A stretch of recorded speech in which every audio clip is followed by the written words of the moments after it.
Heads up, I had a minor audio issue that's affecting about 7 videos, and this is one of them. Back to normal soon. Welcome to rSlash Am I the Devil, where we learn why women should all just have dongs, to be honest with you.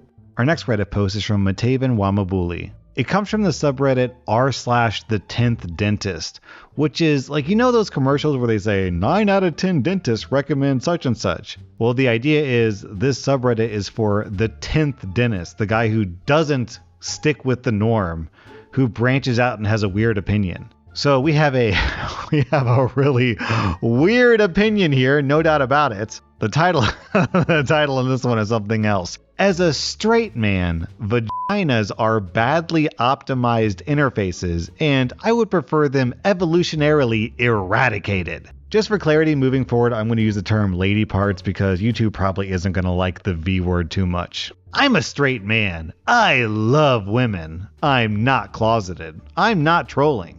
I'm just done pretending that lady bits are the sacred, sexy temples of divine femininity. They're not. They're a mess, both in design and function. If evolution had any sense of symmetry, women would have ended up with dongs and the world would be better for it. Aesthetically speaking, lady bits are chaos incarnate. They make hardly any sense. There's no standard layout, no symmetry, no visual logic. Folds on folds, lips of random length, hidden bits, and inconsistent shapes. Compare that to the dong. Sleek, functional, symmetrical. Dude, what? Symmetrical? Every single dude has one ball that hangs lower than the other. Whether flaccid or hard, it has cohesive structure. Lady bits looks like they're trying to be secretive.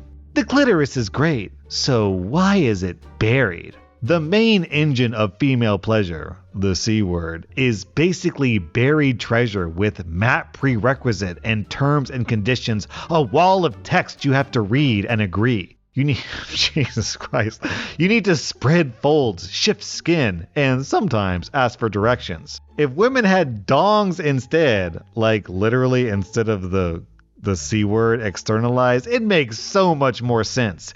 Easy to find, easy to stimulate, easy to please. No more pretending like we all instinctively know the move.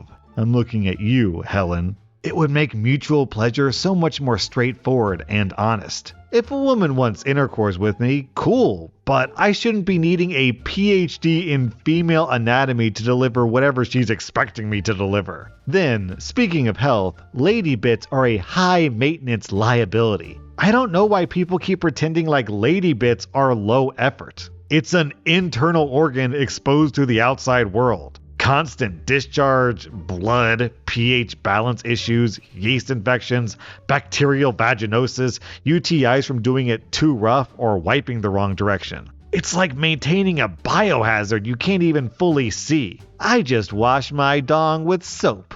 Done. If women had external parts like men, half of their medical aisle would be obsolete. Vaggies, that's his word, not mine. Vaggies are the reason intercourse is less satisfying than it should be. As a straight man, I want to love it, but it's unpredictable. Sometimes it's too tight. Sometimes there's no sensation. Sometimes the angle is wrong and it just hurts her. Meanwhile, if both partners had dongs, you get clear stimulation, shared mechanics, and direct communication. Intercourse would be more mutual instead of this asymmetrical guessing game where one person is always hoping they did enough. Society would function differently, and better at that, because a lot of toxic gender dynamics come from the invisibility of female desire. If women had visible arousal, like a literal bulge when turned on, people might actually take their sexuality seriously. No more "she's playing hard to get" games. No more stigma around women initiating. If she's hard, she's horny. Simple, equal, transparent.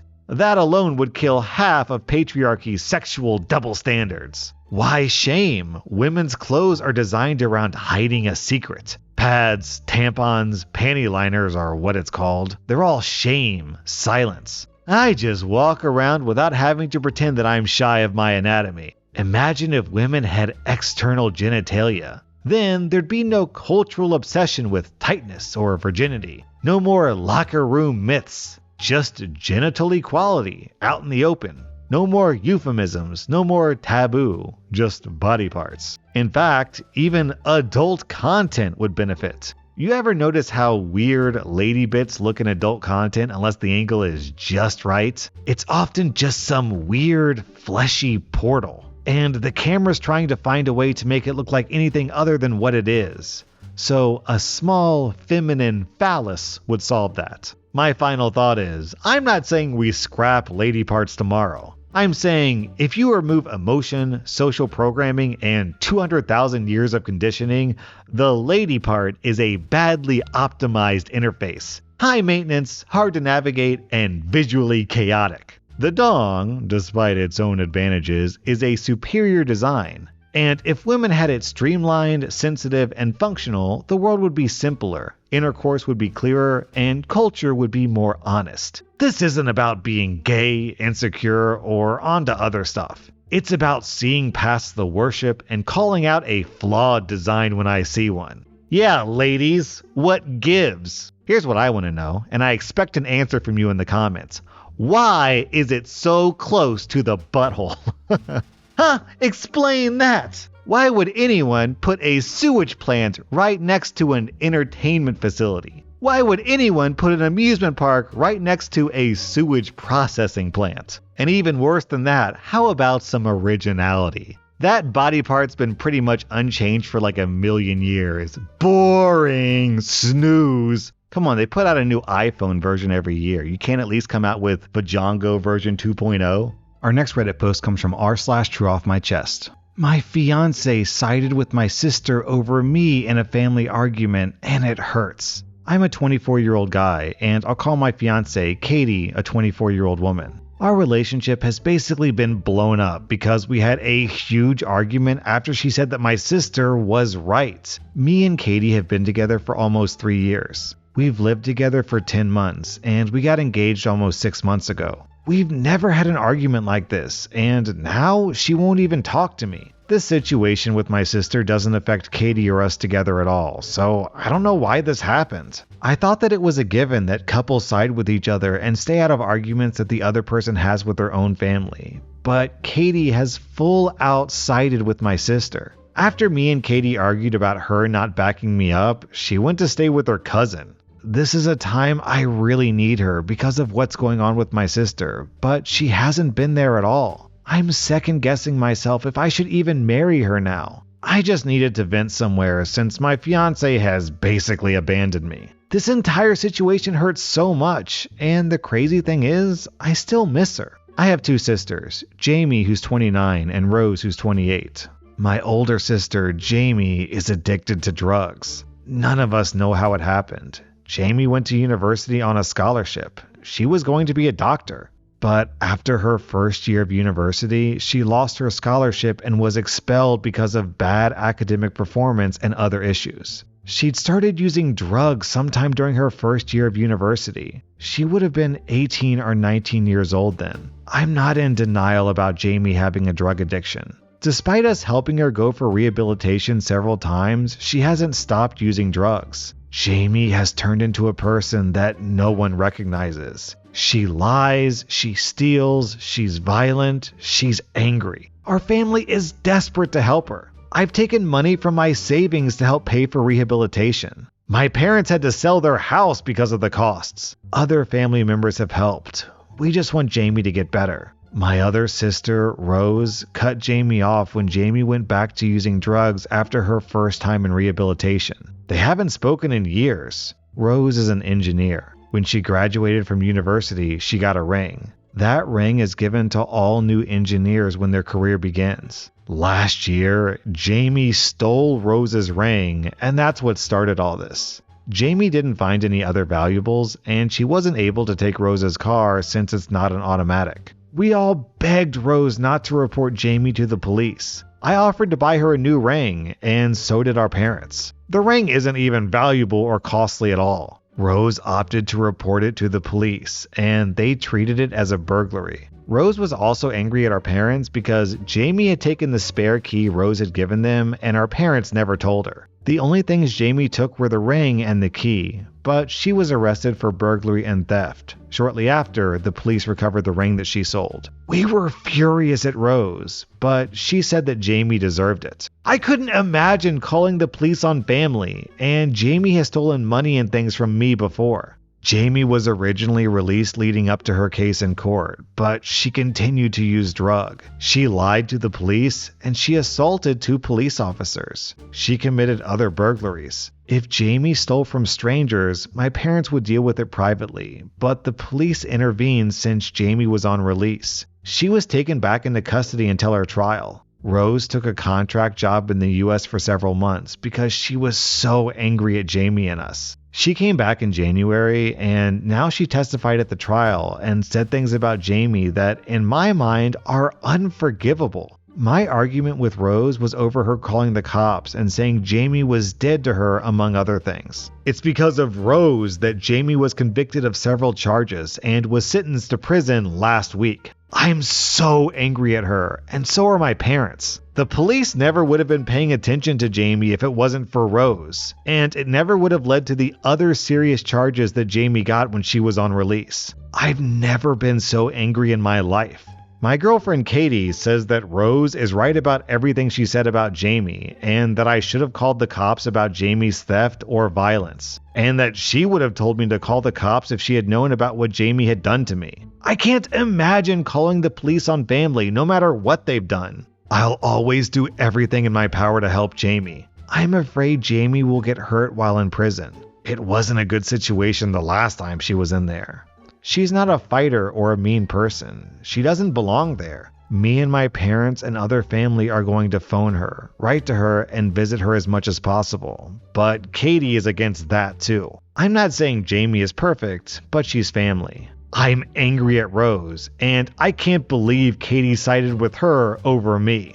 Just for a bit of context, the story with the engineer's ring is you're supposed to wear it on the pinky finger of whatever hand you use to write with, because engineers can literally kill people if they don't do their job right. Buildings fall, bridges collapse if their math is off. So the idea is every time you use your hand to write, you'll feel the ring press against the table that you're writing on to remind yourself you have to take your job seriously. Or at least that's what I've heard. I'm not an engineer myself.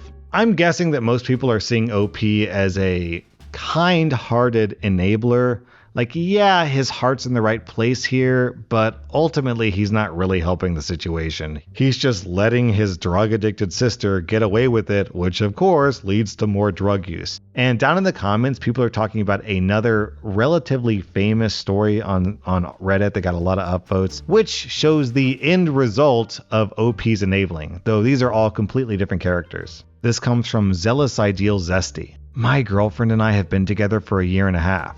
I want to marry her. I was planning on proposing to her soon, but I've made a mistake. When we met, I didn't know that my girlfriend has a brother that she no longer speaks to. I found out that her brother has issues with drug use, and the last she knew, he'd been homeless and unemployed. This was shocking to me. I would never let any family member, especially a brother, be homeless. In my family, we help each other out no matter what. It wouldn't matter if someone uses drugs or even if they treat us badly. I was raised to always help your family, your blood, no matter what. It was shocking and appalling to me that my girlfriend didn't feel the same way. This caused arguments early in our relationship. However, I eventually let it go for now because I had an idea about helping her brother. 6 months ago, I, a 34-year-old man, began looking for my girlfriend's brother. I purposefully didn't tell her. She had told me that the last she knew was he was in Canberra. However, he wasn't there. I had to hire an investigator, and it took nearly 3 months for her brother to be located.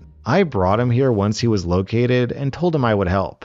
I wanted to show my girlfriend, who's 31, that she was wrong. When I found her brother, I rented him a small flat and found him a job. I'd been working extra hours to afford the flat. Although my girlfriend and I shared expenses equally, we haven't combined our finances. I was able to rent the flat for him, and I helped him find employment and set up a bank account for him. I also encouraged him to stop using drugs and seek counseling. For his part, he told me he wanted to stop taking drugs and was grateful for me giving him a chance after his family gave up on him. I admit, I know that it was a mistake. He's been terminated from his job for theft of money and other items, and there's a police investigation. Moreover, he's committed bank fraud using the account that I opened for him, and has opened a credit card in my name without my knowledge. The police department is investigating him using and selling drugs out of the flat, and I'm under investigation because the flat and bank account are both in my name.